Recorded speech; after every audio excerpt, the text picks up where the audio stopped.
Hi,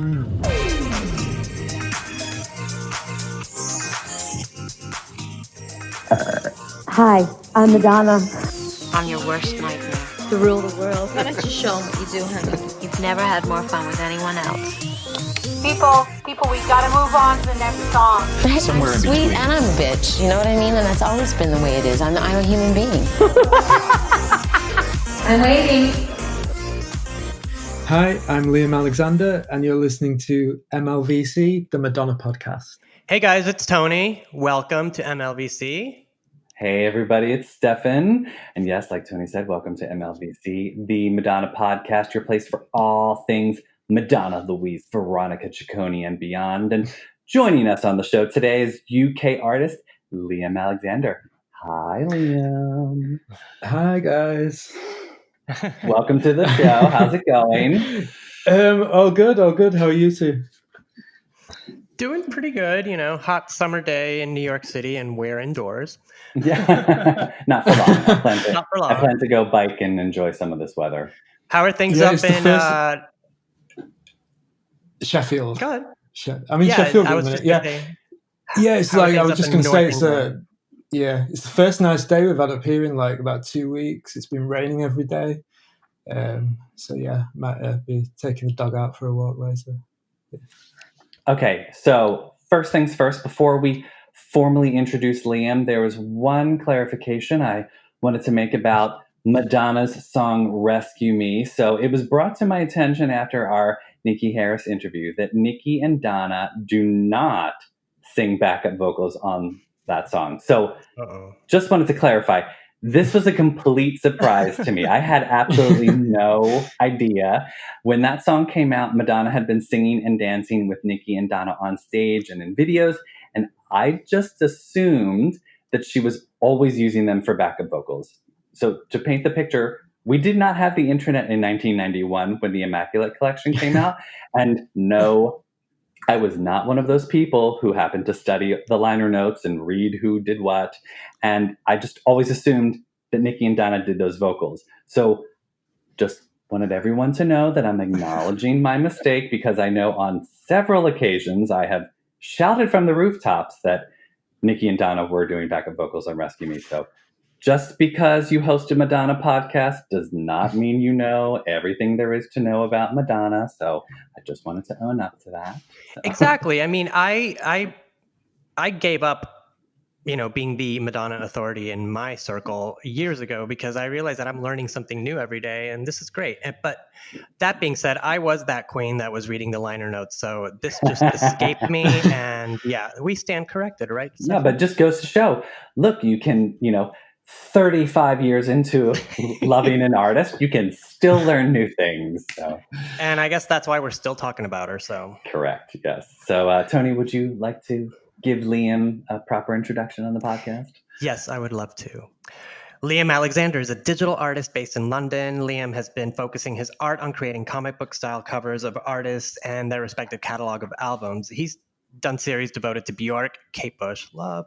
And most recently, he completed his 14-print comic book cover art project for the one and only Madonna. I mean, I found it by accident on Instagram and just instantly became obsessed. We had him on our, we didn't have him, but we mentioned him on our Christmas episode for, yes. Hopefully that as something to that buy. drove some sales your way. Oh, right. Okay.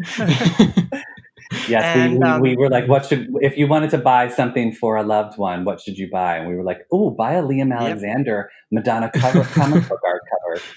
And yeah, and as he's also been featured on Now This News and Gay Times. Congratulations on the media attention. Thank you. Yeah, that was a bit crazy, like back in January, like all the media attention and stuff on it. So, but I was very ill at the time, so I was like getting all these like email requests and stuff for like asking me questions, and I like couldn't get out of bed. I had really bad flu. It was like, I'm sorry. That's why you need an assistant, Liam. Yeah, yeah, I wish. So Liam, I'm curious, how do you go about planning the covers? Like, obviously I've seen you basing them off of the album and the era and the songs, but like, how do you sort of, what's your first touch with planning those covers? Um, I think I go about it by trying not to do too much planning anymore.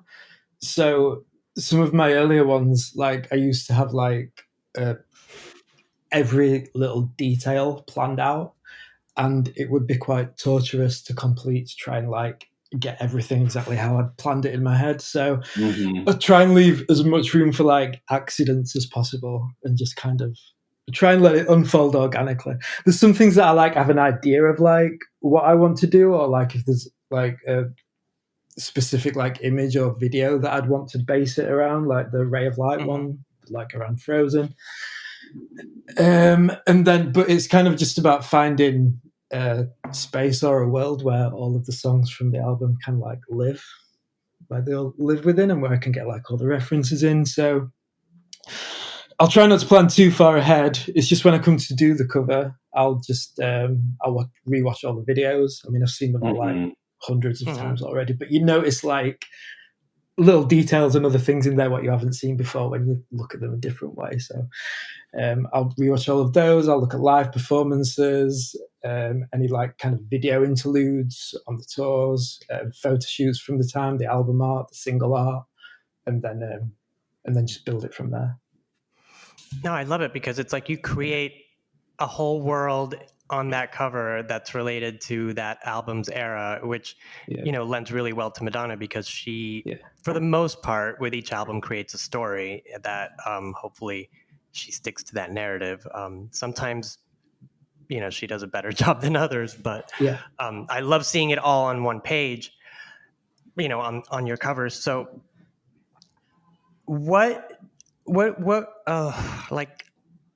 tell us about like each of the comic book covers you created for Madonna albums. So like, for example, like what was the first one where you're like, okay, I'm going to do this. And I guess like the serendipity of how, these different images kind of come together, because it's different, they're very specific references. That's what I love about your covers. Yeah. It's kind of different for each one. So after I'd finished the Kate Bush 11-piece one, I just knew I was doing Madonna next. There's like always an idea that I'm obsessed with when I'm doing like the last one in like the discography, and I was just obsessed with like doing Madonnas. I just thought, they look like really cool, and I kind of had a general idea for each one. But like the first one for Madonna's first album, I think that was the most difficult one, actually, or one of the most difficult ones, because like the videos, they don't have like a lot of, apart from the outfits, there's not a lot of visual references, and the album artwork was kind of like the sepia kind of beigey gray, and the Everybody 12-inch cover didn't even have her on it. So it was like, it was trying to like pinpoint something that I could like use and just expand upon. So so it was really more from the Borderline video for that one, where which was like the graffiti aspects of it, and I just thought that would just fit kind of the album and that era in general, and that way I could get like a lot of the references in just through the graffiti aspect of it. So first I drew like a skate park underneath a highway, and there was something that wasn't clicking about it, so I flipped it upside down. So if you like look at that one upside down, you'll see it looks like a skate park with underneath a highway. But then I just flipped it over, and it just looked at. I was just like, oh yeah, that looks loads better. And then it was just like trying to work in all the different references, which for the first album was a bit more difficult because there's not a lot of visual language in a lot of the songs. Which she wasn't as good at Think of Me and So like songs like Think of Me and I Know It didn't really have anything to like hold on to in that. So it was just like, okay, I'll just have to use the song titles and put them in somewhere. So that was like for the first one. And then like the O, like making that red just as like a little nod to the album cover. And like her name. Yeah, I love that. And like the little frisbees from like the Everybody single cover. There's like a dog on there that has a frisbee in its mouth. And then and that's what I love, is that you pick things out that like not everyone sees on first glance, and it's like, oh my god, he's got a good eye. Well, and it's also like a little Where's Waldo game of, when you Yeah. look at all of the covers, oh, okay, this is the Like a Prayer album. And so you go in trying to like figure out, okay, what's hiding in the background? What's, like when you did the Bedtime Stories cover, I noticed that, it's like, where are the white doves in, from the Bedtime Story video? Yeah. Where is, like just the different elements of what she put forward in terms of her performances and her videos, and then trying to decipher you very slyly slide them in. Some are a bit more overt The than doors of others. perception. I saw them. Yeah. Yeah. Some of them are like just really obvious, like, and then there's others that are a little more that have to be a little more obscure, because, like, as I said, like sometimes you get a song where there's just like, I think, what the hell am I going to do for this one? But then there's an idea that comes along at some point when you're doing it. But then, to be honest, like a lot of them, like after I've done, because like in Photoshop where I draw everything, I have like a layer that has all the like little references for each song, what I could use, like what I could potentially use. And then I just delete that after it's done, after I've done it. So like sometimes when I look back over the covers, I think, what's the reference for like that song again? Like I even like have to try and find them myself sometimes, like after.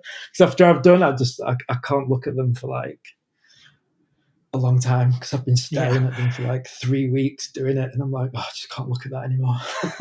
Well, Liam, you stumped me. My favorite one is the cover for the music album. I just think it's gorgeous. So she's dressed up in Don't Tell Me, and then she has a billboard from Paradise, and you could go to the left in many roads, or you could go many miles. But the anchor, tell me about that. That was a reference for Runaway Lover. I think yeah. Oh my God, you're so good. You don't care where you drop your anchor or something like that. Exactly. Yeah. So, and then I kind of like thought for that theme, it's obviously got to be like kind of cowboy-esque. Yeah, and I love the Wanted sign, which is the video for What It Feels Like for a Girl, right? Yeah. So that idea kind of like came along like as one of the last ones to go on there, because I was thinking like, what would I do for that one? Because the video didn't really fit in with like the others. It didn't fit in with like the music and Don't Tell Me and stuff. So, but yeah, so then it just kind of like suddenly came to me. I was like, oh yeah, it could be a wanted poster because she's some sort of criminal in that video. So yeah, and then like just having like that saloon, like just built the saloon, and then I thought, well, it's got to be called something. So then it's just looking through like the references that I had and just putting it on there, so the anchor seemed like appropriate. So I had seen that, and I didn't quite know the correlation either. So good call on that one. And also MDNA is outstanding. It's my favorite look of hers from that era, from the Give Me All Your Lovin' video. But there's a gold mine of references in there too. So you can see it in there. She's riding a motorcycle that's called Sinner. So originally, and there's money. There's money flying everywhere too, like everywhere. So originally for this one, she wasn't on a bike. She was like in a car. So there's a couple of references to like cars on that album. To turn up the radio, right? Yeah, turn up the radio. And in Gang, where she's like, "Now drive, bitch." yeah. So I thought, well, it makes sense to like put a car in there. So I did that at first, and she was like. On the original sketch, she was like hanging out of the window, and I was like, that doesn't look right. And then she was coming out of the sunroof, and I was like, that doesn't look right.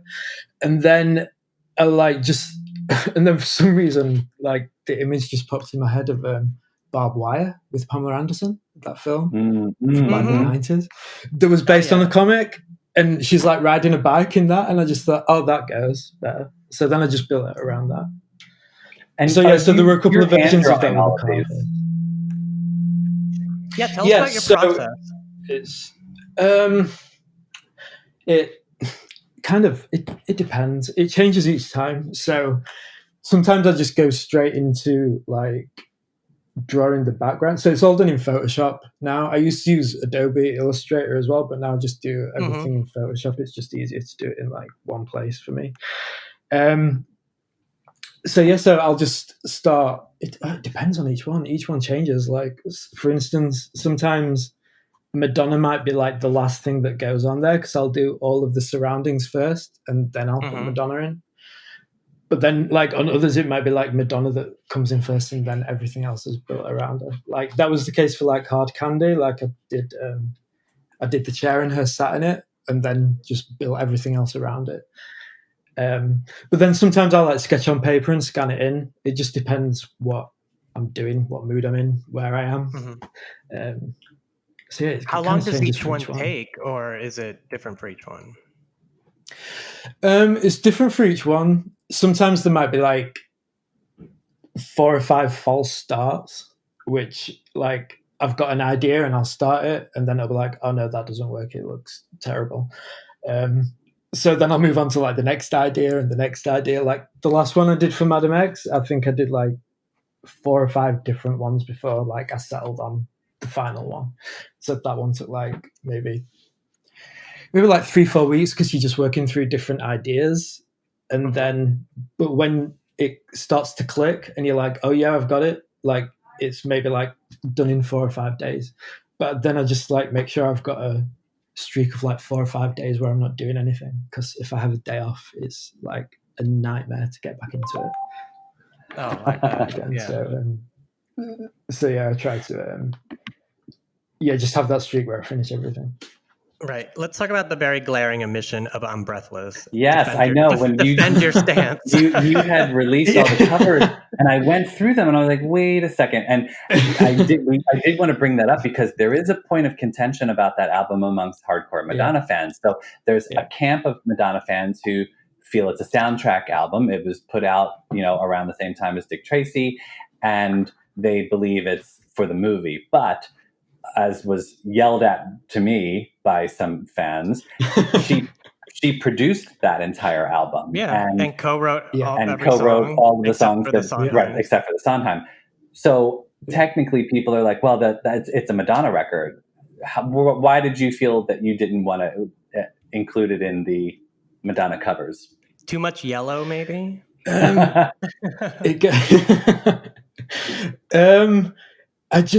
Well, from when I started doing them, so like the first series that I did with Bjork, the only thing I wanted to do back then, like my intention was the studio albums. So I didn't want to do any compilations, any live albums, any soundtracks.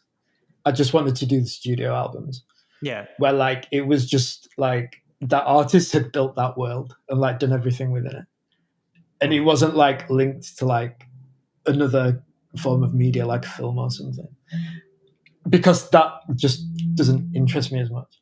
And it was the one thing that I also got with Bjork because she did Dancer in the Dark, which was a soundtrack. And she wrote and produced everything on there and was like in the film and was a musical. And that was the one thing that kept coming up when I was doing the Bjork one. I was like, no, I'm like drawing a line somewhere. Because she also did Drawing with Straight 9, Bjork, which was another soundtrack that she did. And so it's just the thing that I've kept to from then. And I think it's kind of like I'm open to coming back to it at a later date as like, say, like some kind of special edition. But I just class it as a soundtrack. I know it says like music from and inspired by the film, so not all the songs are in there. But it would just feel like... it would feel like just an obvious thing to do. Like I don't think I wouldn't have any interest in drawing it. I don't think. Right. I mean, and plus there's that. It'd be like I'd just be doing it from like It would be like I don't know. It'd feel like I was doing it for the film, like a poster for the film. If I thought of an interesting angle to come at it like from, then I'd do it. But I never thought of it, and so I was like, no, I'm just keeping it to like what I class as the studio one. Fair enough. Then I won't ask you about Greatest Hits Volume 2 then, okay? The compilations and stuff, I'm just like, there's no point in doing them. Yeah. Yes. No, so, there won't be a You Can Dance. There won't be a You Can Dance cover coming. Oh, God, no, because You Can Dance doesn't have a world. It's just literally 4 photos. Right? Yeah. All right, Liam, tell us about your Madonna journey. How did you discover this lady? It was, well, I started like being a fan from Rave Light when that came out. So how old was I when Rave Light came out? Like I would have been, it was 98, so I would have been like 13, 14. Oh, And that's so precious. I know. But it was during that time, like, I think I've said it like a couple of times before, there was like a period between like 96 and 98. It was probably like at the time, like I was really getting into music anyway. So I was like a little bit biased about music from that time. But there was just so many great albums released like through that 2 year period, like The Velvet Rope, Ray of Light, One in a Million, Boys for Pele, Homogenic, Choir Girl Hotel, OK Computer. There was just like people would just seem to be like experimenting and like pushing like boundaries and stuff, and that was like the kind of music that I was like really into. So when Madonna came out with Ray of Light, I think like the album she'd done just previously, like Bedtime Stories and Erotica, had been a bit quiet on the UK scene. So I'd not really like been through a Madonna era before, like when I was buying music and getting into music. So I kind of knew her from Immaculate Collection, but it seemed like the 80s seemed like decades ago in my mind when I was younger. Like, so it was like, it felt like it was all in the past. So I knew like some songs from Immaculate Collection, but I'd not really like gotten into any of her albums. But then when she released Ray of Light, I remember I saw the Frozen video first, which is, it kind of like imprinted on me. Because it was just that Chris Cunningham video is amazing. And it's we've just never incredible. seen her do It's anything like that. It was teased with Bedtime Story, but it just went all the way. Yeah, you can tell like on the last few tracks of Bedtime Story, like in Sanctuary and Bedtime Story, that it's like she's going in that direction. And so it like leads into it nicely. But yeah, so I just remember the video and like the strings, and like it was just like something like I'd never really heard before. So so then I was just obsessed with that album, and then obviously streaming wasn't around then, so I had to like save up my pocket money to like go through a back catalogue, and then one album by one album, and then and then I've just been following it, right? So. Obviously, yeah. So I was like, so I just get, and then she just became like one of my favorites. So, and have you seen her in concert? I went to the MDNA tour. That's the only one I've been to of Madonna's. There's always like she does it like at bad timing for me. Like I'm always like away, or I'm doing something, or I have plans, or like for like Madam X. Somebody had a spare ticket and they offered it to me to go to one of the shows in London. But the night that they had it for was my friend's last night in London, and we'd moved down together, and she was moving away after 6 years, and we'd lived together, and it was the only night she could do, so I had to turn that down. I was like, it broke my heart to do it, but you're a good friend. I was gonna say, you're a very different Madonna fan than some of the Madonna fans we've met, because there are fans out there who plan their lives around the Madonna tours. Yeah. So but I can relate to. I debated going. I was like, but it always seems to be like bad timing. I was like, how good of a friend am I really? But I went with my friend. So you've told us your Madonna journey. So tell us about your artistic journey. Like, how has your work changed, and how did you get started? I'm sure it all started with a doodle, right? It was never anything that I'd planned to do, really. So I used to do like art at school and college, but I did more like photorealistic stuff with pencil. So after I left college, I was like, well, I kind of didn't see the point in carrying on with it, because I'm like, there's like photorealistic stuff like is impressive, but like just looks like a photo at the end of the day. So like I didn't know what to do with it. So so then I didn't do anything for like years. And then a couple of years ago, I'd like moved into this new place, and my friend came around, and I had like this huge just blank wall that I didn't know what to do with, because it was just so big. I didn't know what to put on it. And then my friend came over, and it was like, that wall looks stupid because there's nothing on it. So I was like, okay, I've got to get something. I couldn't find anything. And then I was also into it at the time, so it was like a convergence of like a few things. I was going through like a really intense Bjork phase. I go through phases with artists. Like I'll just listen to one artist all the time. So like I was going through this intense Bjork phase, and I just rediscovered my love for like comics and graphic novels because I used to love them when I was younger, and I kind of let that go a bit as well. And then I was seeing how people did like digital art and created comics like now and using Photoshop and stuff. I didn't even know that like what was possible within it. So when I saw how they did that, I was like, oh wow, I want to give that a go. So then it was like just a convergence of those three things. I thought, okay, I love Bjork. She like builds a world. She constructs like a whole different world and sound for each album. 9 albums, 3x3. I can make those and practice and do this as like a hobby and just get them up on my wall as something to put on this wall. And then after I'd done my first, so then I was having a go at it, bought everything. And after I'd done debut, that took me like 3-4 weeks to do. This was like the first one, and I was just sick of looking at it. Like I didn't want it on my wall anymore. So I thought, well, I'll just like create an Instagram account to like share it with people if other people like it, and then it kind of just built from there. So yeah, none of them have ever ended up on my wall. It's kind of like when you cook a meal for other people and then you don't want to eat it yourself. It's like, have you seen Bjork in concert? Yeah, I've seen it twice. Nice.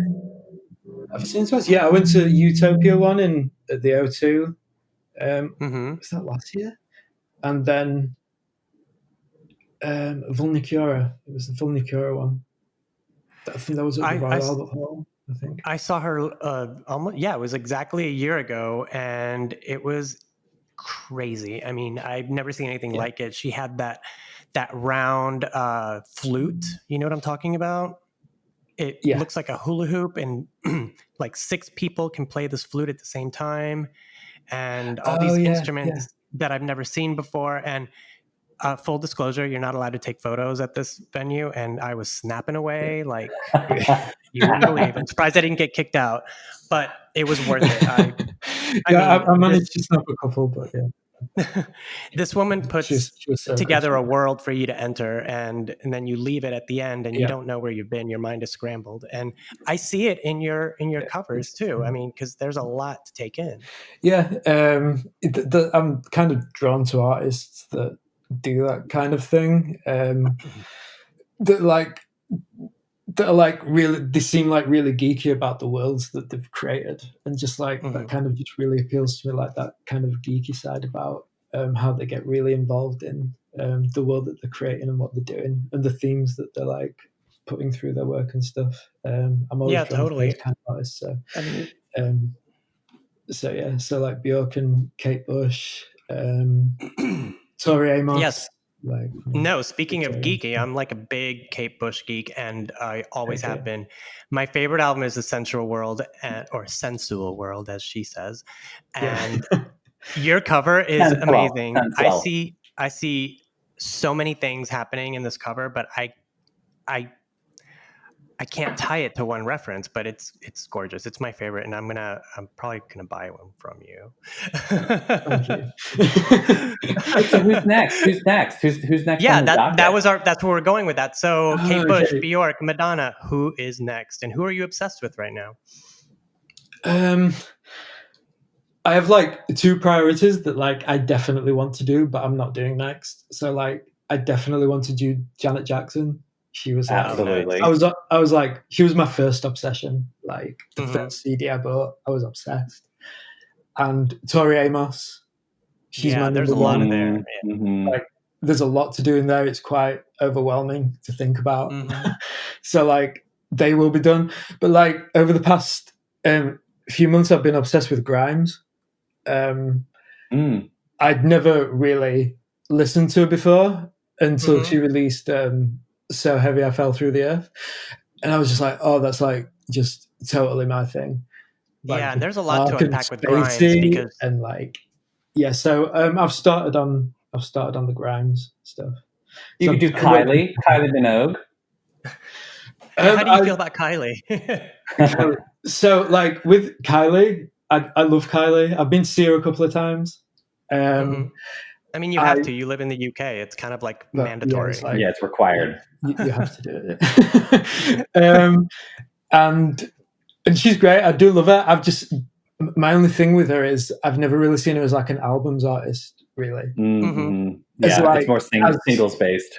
Yeah, and that's where I've always been with Kelly. Like, I love a lot of her work, and like her albums, like Impossible Princess, Fever, and I think I was obsessed with Body Language back in the day. Yeah, in the noise. Like I know those albums really well. I don't know like her other albums like really, really well. So I think, especially like her 80s stuff, I think it was like first like 3-4 albums, which those have like can similar kind of feel. I was going to say those can all be wrapped up in one bundle, and it's the same album. I don't know if anybody would be too bothered. Yeah, she's gotten much better at sort of branding the eras and the albums in a very Madonna way in the last couple. You know, like the Aphrodite album and what was the country album she just put out? Golden, right? Yeah, I was not a fan, but yes. No, I've not really listened to that one yet. It's okay. Hard pass from me. Okay. So like, I love Kylie. I think it would be interesting to do, but I would like have to go over and I would need to have like a general idea of each one, because I had ideas before, like, oh, maybe I'll just do like a trilogy for Kylie or something. Like, I'll pick my favorite 3, or like I'll just do like one cover for each decade or something. But I'm a bit of a completionist, so I don't think that would sit right to do it. So I love that about you, because everyone like I'd be like, no, I've got to do it. So I'd have to love that about your like do it. Yeah, no, I was going to say, I love that about your work, because I know that if I see one cover, I was like, well, he's going to do the next album. I know he just has to, you know? Yeah.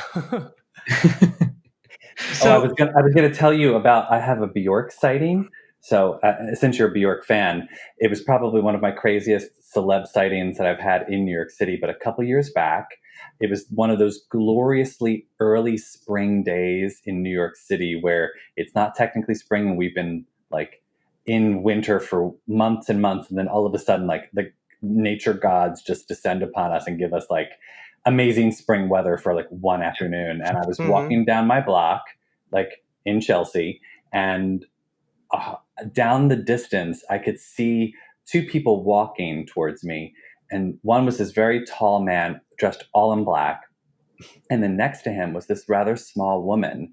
And she stuck out to me because she was wearing a bright red puffer jacket and this enormous white tulle skirt.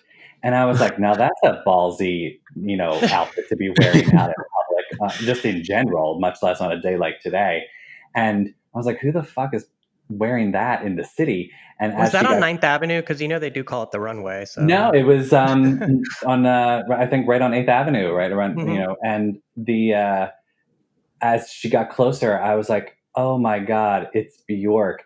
And I guess in retrospect, I should have gotten my cell phone out and tried to take a quick pic as I was passing her or asked her for a selfie. But I remember thinking, she beat up that woman outside of the airport that one time. And I was like, I do not want to go there. I'm like, the last thing I want is to be like, oh, excuse me, Bjork, can I get a picture? And then end up in the hospital. I have a quick Bjork run-in as well. So years ago, I worked at the Film Society of Lincoln Center, and we were doing an Icelandic film series, and we had a reception. As one does. And we had a small reception for the filmmakers, and we had a Icelandic chef come in and, make, Icelandic, delicacies. What is an Icelandic food? It's a lot of like salmon. It's a lot like Nordic food, gravlax, salmon, vodka, potatoes, stuff like that. So I was leaving the event set up, walking across the street, and I see these 3 people, and they're kind of looking around, and one of them, the taller one, walks over to me, and he's like, excuse me, we're looking for the Icelandic event. And I was like, actually, I can walk you over there. I didn't even notice who they were. And I turned around to say, come this way. And Bjork looks up and he's like, where are we going? And I was like, oh my God, it's Bjork. And I just played it off, walked them across the street. And, I'm not going to do her voice again, but she said thank you to me. And she tapped me on the shoulder. And I was like, oh, wow. I was like, Bjork mania is taking off right now. I went home and listened to like pretty much every album. Yeah. But it was really crazy because I was thinking of the same thing Stefan was thinking of. I was like, if I get beat up tonight, it's by no fault of mine, you know? And, you know, I've heard of other people running into her and she will just stone face look at you and not acknowledge you. So I was glad to have that moment with her, you know? Yeah, Academy Award nominated actress Bjork. Yeah, I'd probably I'd be a bit apprehensive to go up to her as well. Do not approach Bjork in an airport. Yes. Yeah. Oh God, no. Or at least, or wear serious padding if you're going to. Yeah. Hey, Liam, so back to the comics. I want to know, and this is for me, but I guess it's for everyone that's interested in buying your work. On what sizes are the prints? Is it one size, or do you offer different ones? And also, do you do commissions? And when you do, what are your boundaries or parameters as far as, you know, creating something for someone? So the prints I do in 5 different sizes. So they go from like A4 to A0. I thought they were like universal sizes, but apparently in No, the USA they're different here in America. Yeah. So, but they're what my printers do. So I'm like, yeah. So they're the sizes. So they go from like, yeah, just like kind of like letter base size, I suppose. I don't know what you guys call it, to like huge ones. In regards to like, so like 8.5 by 11 is like letter size, and then A4 is like 11 by. It's like just slightly bit. I think it's like 11.7 by like 8.1 or something like that. Yeah, it's like a couple of inches off. Yeah, yeah, it's just slightly bigger. But like there's a white border around them, so you can if you need to like scale them down a little, they can be. So I offer those in 5 different sizes. Apart from the Bjork ones, they only go up to A1, but that's just because they were drawn smaller. So if I was to do them with the bigger one, they start to get pixelated, and I wouldn't be happy selling those. In regards to like commissions, I haven't done any. Are you open to that? I just don't have the time. So okay.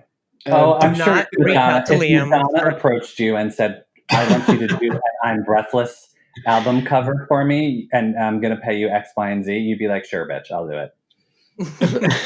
well, maybe. Depends on the price. No, I'm sure I would.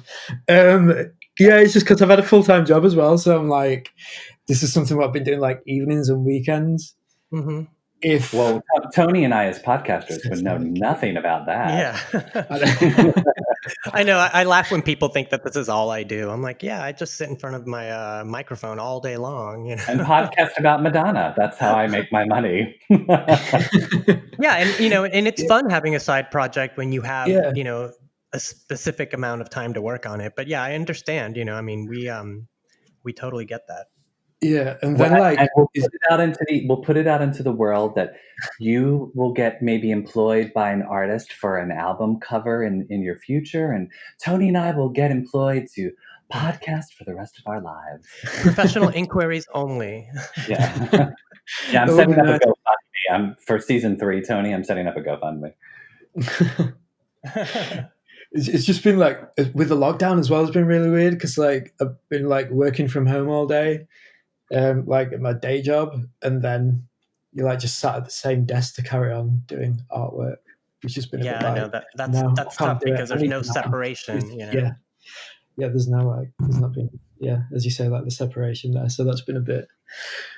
So it's taken a bit longer just to get the inspiration to do it, but hopefully we're coming out of it now. So, all right. So you had mentioned that Ray of Light was your first touch with Madonna, your introduction to Madonna. And I thought, you know, Ray of Light, the song and video, always reminds me of summer, and it's summertime now. And I thought, why not have a Ray of Light chat? You know, who doesn't love chatting about Ray of Light? So, Liam, what's your favorite song off of Ray of Light? Oh, that's difficult. I'd probably go for Substitute for Love. It's like one of my favorite Madonna songs. I think like the best song on there is Frozen. like I appreciate that's probably like the best song, but like my favorite is Substitute for Love. I think there's so many good ones on it. Like I love Mergirl as well. That's like it's so good. And Skin, Sky Fits Heaven. Yeah. There's so many good songs on that album. I just recently listened to it from beginning to end, and I feel like Ray of Light is almost 3 EPs, you know? Like Okay. it goes, for me, it goes through Sky Fits Heaven, and then, you know, from there through Power of Goodbye, and then from Power of Goodbye to the end. It's just like 3 different stories are being told, and it's so layered, and I just wish Madonna would like really just go out on a limb again like that, because I mean Madam X was experimental, but I feel like this was just like, I'm gonna do something that makes no sense, and it makes perfect sense. It was just something else. Like there hasn't been like, it's an album that nobody can like emulate as well, so like that's why it still feels like one of a kind, because nobody's really like done anything like that since. So it still like stands on its own as like its own kind of thing. It was very fresh when it came out. You know, it was a fresh sound. It was sort of cutting through a lot of the 90s grunge that we had been dealing with. You know, I mean, I love Nirvana, but I was like, if I heard Heart-Shaped Box one more time, I'm gonna. You know, well, it wasn't even that. It was all the imitators that came after Nirvana, and you're like, okay, you're not Nirvana. yeah. And then suddenly electronica came to America. It had been over in the UK for a while, but we finally got it on the radio. Thank God. With a big old splash. And I love that she, you know, introduced it to us and her Veronica Electronica alter ego with Frozen, because it was such a not obvious choice to sort of make a comeback after all that time away. And it was wonderful. You know, it's a ballad, but it sounds very electronic and very almost dancey in a way, and it was haunting, and there's just something mystical and like just strange about it, and there's something like uneasy about it as well. Like the strings in it give it like this uneasy feeling, and it's just like and then it's got that groove that comes in with the chorus, which is like it's a bit of a stoner song. You can sing, Liam. Go ahead, sing. You can sing. Oh, I absolutely can't. You don't want that on your podcast. No Madonna karaoke for you? Absolutely not. No, I can't. It's not as easy as it sounds. Trust me. No, it is not. Have you ever tried Madonna karaoke, Liam? By myself. Not in front of anybody else. No. In the shower. I don't think that's called karaoke. I think that's called singing in the shower. Well, I loved Ray of Light because, I mean, I had the Ray of Light song itself. It was constantly on repeat over and over and over again. And I loved the video and how fast it was. I almost was in that video. I was working for a production company at the time. And you never told me this. Go ahead. We knew the director. We knew one of the producers, and she had called to speak to my boss, and I was like, "Oh my God, you're producing the Ray of Light video?" And I was like, "Can I be in the video? I want to be an extra." And she was just like, "Actually, we are doing a club scene, and we need extras." And I was like, "Oh my God, I'm totally going." But I was in LA, and I didn't know anybody out there, and I was a poor out of college student who didn't have any money, and I was like, I'm going to fly out there and be in a Madonna video. It was like a dream of mine. And I ended up getting permission from my boss to go. And then I couldn't get the producer back on the phone. And I was like, I didn't want to fly out there or book anything, knowing that I was like not going to be able to be in it. And so, I was almost in the Ray of Light video. Well, check this out. I moved to LA in early 1998. And I'd found out that the club where they filmed the final scene of Ray of Light was called Florentine Gardens. It was in Hollywood, and it was very close to where I was living. So I decided to go there on a Sunday night for their, they had like a house music night or whatever. And I lost my mind when I was dancing on that dance floor. Of course, it didn't look the same. Be Madonna. I mean, I was trying. I mean, I think I was wearing a white T-shirt, so that may have, little sparkle eye drops around your eyes. But it was actually a really cool club, and I could totally imagine, Madonna holding court there. I don't think it's still around. I mean, that was like a really famous venue. It had been around for decades. Disco. It was a disco, and then it was a punk rock venue, and a live music venue, and then they started doing, DJ promotions there. But yeah, I mean, that's about as close as I got to Ray of Light. Well, I also loved Ray of Light because that was when she did that surprise performance at the Roxy, which I've talked about. Oh yeah, you were there. A few times I was there, and that was the first time I was ever super up close to her and got to touch her. Wow. And that was like the euphoria of, ultimate Madonna fandom. I was finally like staring in her eyes, holding her hand, hearing her sing, and I was just like through the moon. And I was like, if I wasn't a big fan before that moment, I was a fan for life after. Yeah, and I wanted to tell Liam, so since you're a big fan of Frozen, when the Madame X tour DVD / presentation, wherever it, I mean, we don't know if it's going to end up streaming or if it's going to be released as a DVD, but when you see the performance of Frozen, it's going to blow you away. Love it. I saw some like screen captures of it, but I'm looking forward to seeing that one. It was literally one of the highlights of that show, which is strange because it was less about her and more about just the whole overall presentation of how she does the number. But it's absolutely stunning. I hope I'll be curious to see how they present that. Yeah, there was hardly a dry eye in the house. I'm not talking about myself. Tony cries all the time. It doesn't take much to make Tony cry. I heard the strings and it was over. Honestly, if you didn't see the Madame X show, I mean, good for you for being a good friend, but coulda, woulda, shoulda. I would have dropped my friend in a heartbeat to go see that. Stefan.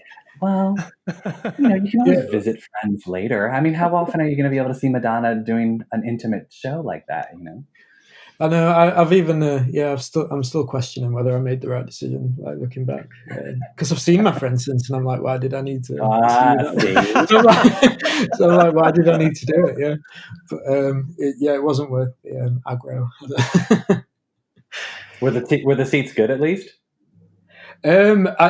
I didn't ask because I would have known. That's the thing. Like, if you're going to get asked to go to a show, and if people are like, oh well, they're like Tony had second to last row in the upper tier balcony, like he was sitting on the roof basically to watch Madame X at one show, and it's like if a friend is like, oh yeah, I have tickets, but they're on the roof, I'd be like, hard pass, no. But if somebody was like, yeah, they're fifth row center, Madonna's going to come and sit down next to you and talk to you, I'd be like, yeah, sorry friend, I'm not going to hang out with you and say goodbye. I'm going to go see Madonna. Yeah, that's why I didn't ask, because I'll base my decision if they're like really good seats, then I'm going to swing that way. So like I had to just. Well, next time she goes on tour, I would highly advise telling all of your friends, don't schedule any goodbyes during Madonna's show so I can go.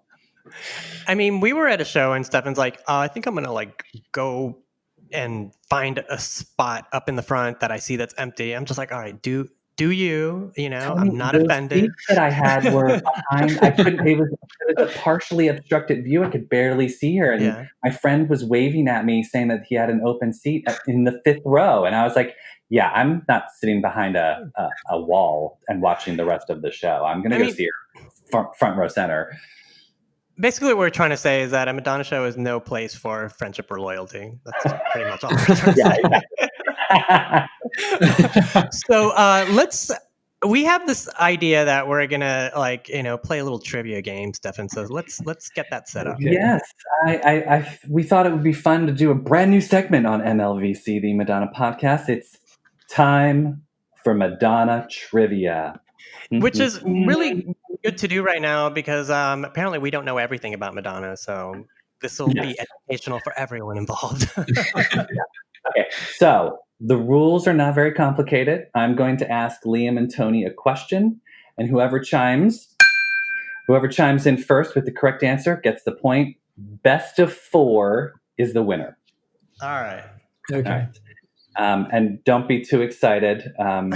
You don't win anything. I've had 2 cups of coffee, so it's going to be difficult. Just get bragging rights. So it's not like, unfortunately, we have no autographed Polaroid of Madonna from the Madame X tour for you to win. So it's just bragging rights. But okay, so here we go. All right, ready? Yeah. Okay. What is the name of Madonna's 3rd album? Liam. True Blue. Correct. All right. Point 1 to Liam. All right. Question 2.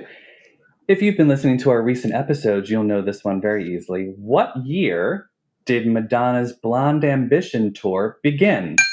Liam, again. 1990? That Oh is my God. correct. Yes, good. Okay. Tony, you're going to have to step up soon, okay? I know. All I right. almost said 1989, and I was like, All right. Complete this lyric. I made it through. All right, Tony. the wilderness. Yes. I didn't Somehow say I made it through. Yes, I didn't want to make them too complicated. Who knows who was out on a bender last night? I figured, people are climbing out from underneath a hangover today. All right. What was the first single released from the Bedtime Stories album? Tony. Oh, that's Secret. Correct. Yes. All right. And it was the first single released online, by the way. Okay. Was it? Yeah. Really? Her first single or the first single in general? The first single in general that was previewed online before its release. Always ahead of her time, Madonna. Yeah. Look it up. What was the last single released from the Bedtime Stories album? Liam. Human Nature. Yes. Okay. I would have gotten that wrong. I almost went with thought it was Bedtime Story. Yeah, I thought it was Bedtime Story too. Yeah, Okay. I think Human Nature came like months later.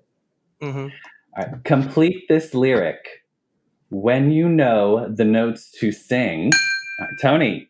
You can sing most anything. Yes. Good. Okay. All right. So tiebreaker. Stolen from The Sound of Music. Whoever answers this goes on to the bonus round. Okay. So this is a slightly harder question, so get your thinking caps on. Okay.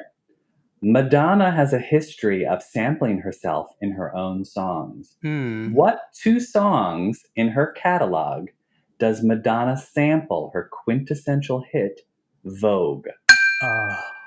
Liam. Holy Water. Yes. That's one. Oh my God, I know the other one, but it's left me. I guess we'll do a countdown if you don't. Oh my God, which one is it? 3, 2, 1. It's gone. Oh, sorry, I don't have a buzzer sound. I have a buzzer sound. All right, Tony, goes over to you. Wait, it's Deeper and Deeper and Holy Water, right? Yes, correct. Deeper and Deeper. But initially, I got the question wrong because I thought you were asking what two Madonna songs are sampled in Vogue. Oh, which is Lucky Star and Like a Virgin. Oh, there we go. Okay, sorry, Liam. Okay, that was actually fun, so we should do that more. You don't get to move on to the final round. Nearly. Goes to Tony. So, Tony, can you name all of Madonna's tours in order? Oh my God! You know what? I have a funny story. Do you remember Tortilla Flats, that crazy Mexican joint on Washington Street? Yeah. Okay. We used to go on Sunday nights for trivia, and if you won the trivia question of the night, your whole table got a pitcher of margaritas and shots. Oh. That was the question one night, and I was a hero. I mean, you got the shots and the tequila. Yeah. Huh? But of course, at that point, it was up until Reinvention. It was 3 tours in, and you. All right, so let me see if I can get this. Okay. You're googling this the whole time. No, I'm not googling it. Can you hear me typing? Can you hear me typing? Okay, I've got my hands up, and I'm gonna start. Okay, like the Virgin Tour, it has to be the correct name, right? Yeah. The Virgin Tour, Who's That Girl Tour, Blonde Ambition Tour, The Girly Show. Drowned World Tour. Yes. Reinvention. Yep. Sticky and Sweet. No, Confessions, Sticky and Sweet. Yep. MD and Hey Rebel Heart, Madam X. Correct. All right. How could I forget? Tony, you win the grand prize. Congratulations. You get to continue to host MLVC. Thank you. I'm so glad. I was worried for a minute there. Well, let's continue to, dig deep, and let's do the lightning round for Liam. Oh, yeah. So, Liam, as you might know, we do a lightning round for all of our guests. It's just a quick off the top of your head, wherever you're at in your Madonna journey right now. Don't think too hard. What's your favorite Madonna song? Drown World, Substitute for Love. Yeah. Favorite Madonna video? Frozen. Favorite Madonna tour? MDNA, because I was there. Yeah, the one he saw. Yeah. Well, I mean, sometimes you could see it and then see one, the video and be like, oh, actually, that one's a really good tour. But all right, so this can be from videos, concerts, magazines, whatever. Favorite or even Madonna, your comic book covers. Yes, comic book covers. Favorite Madonna book? Oh, I think from Give Me All Your Lovin'. Yeah, I thought she looked so good there. With the little leopard print bra and the straight hair, or where she's in the weird robot club with the Marilyn Monroe look? No, the leopard print bra. She looked good in both. She looked great in both. I just thought she looked great through that era. Me too. Yeah. And even in the Turn Up the Radio video, which wasn't a great video. Yeah, I love that hair. Yeah. I love that hair in Girl Gone Wild and Turn Up the Radio and Give Me All Your Lovin'. She just looks so fresh and freshly divorced and Madonna. Okay, Liam, this is very, very important. We need you to tell everyone how to find you on social media and where to purchase your beautiful prints.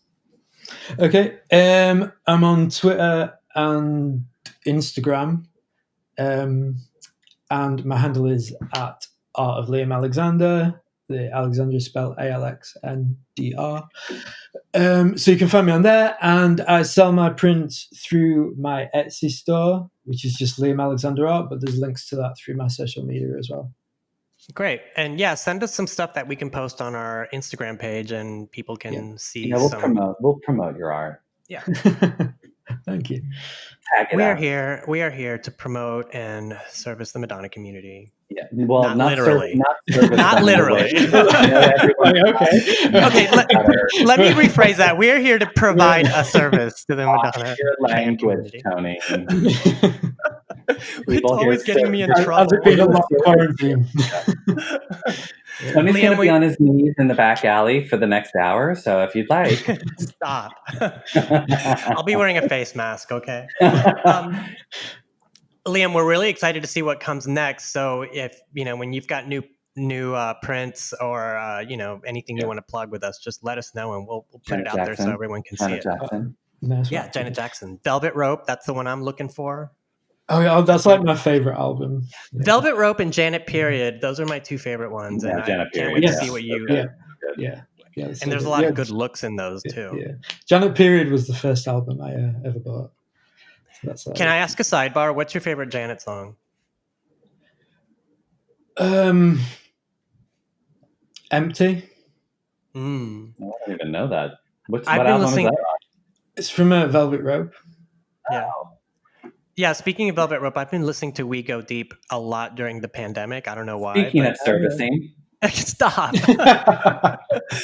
that note, Liam, we want to say thank you for taking the time to talk to us. I loved finding out about your artistic process, and I'm a big fan of your work. The first time I saw it, I was like, somehow this guy's going to end up on the podcast talking to us about what he's doing, because I just think it's brilliant. And thank you again for doing that. Thank you. Thanks for having me.